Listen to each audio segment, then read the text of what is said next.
I like booty. Look, this video here is for the LSU lifers as myself.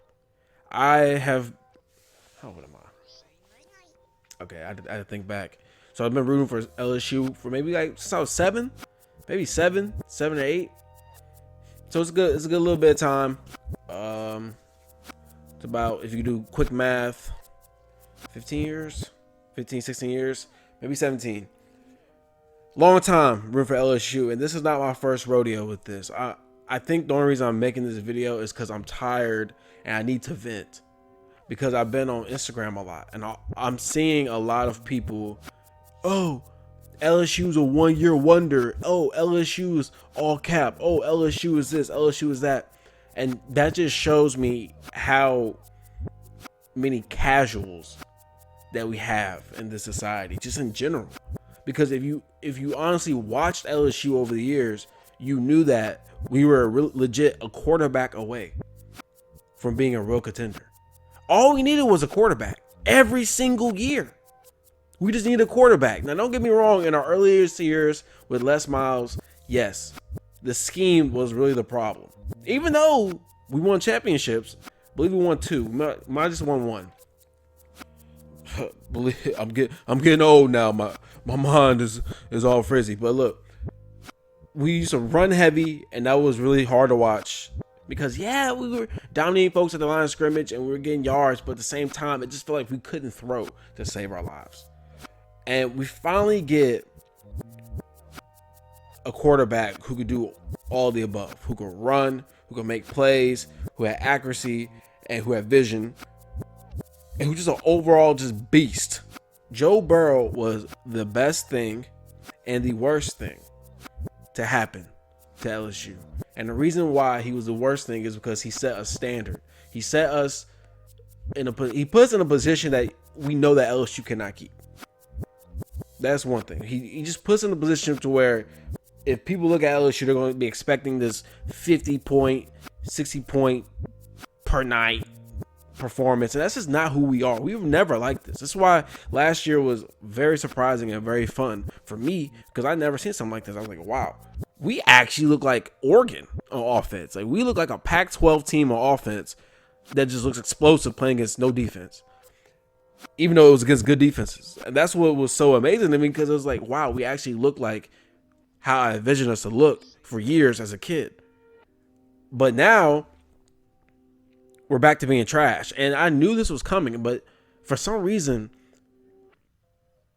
all these LSU quote unquote fans had this like false optimism. Like, I don't understand why in your right mind, we saw Miles Brennan play for the last 2 years when he got his chance.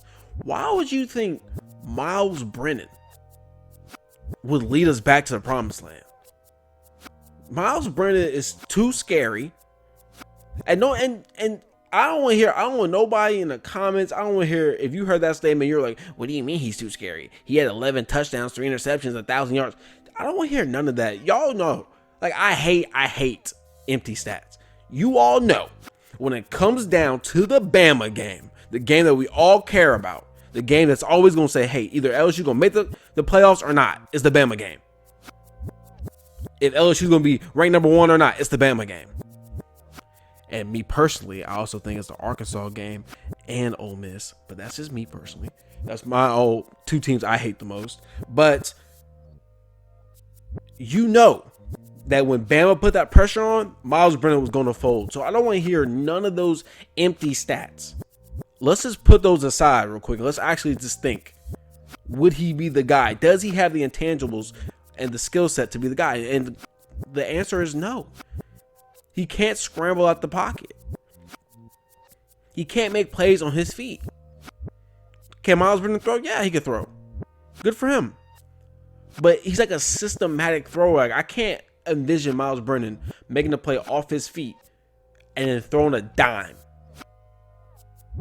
just off the whim. No, he needs to know where he's going. He needs to know the read.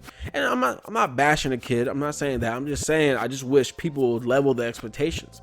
We should have known that it was going to be a severe drop off and it was going to be an ugly season for us.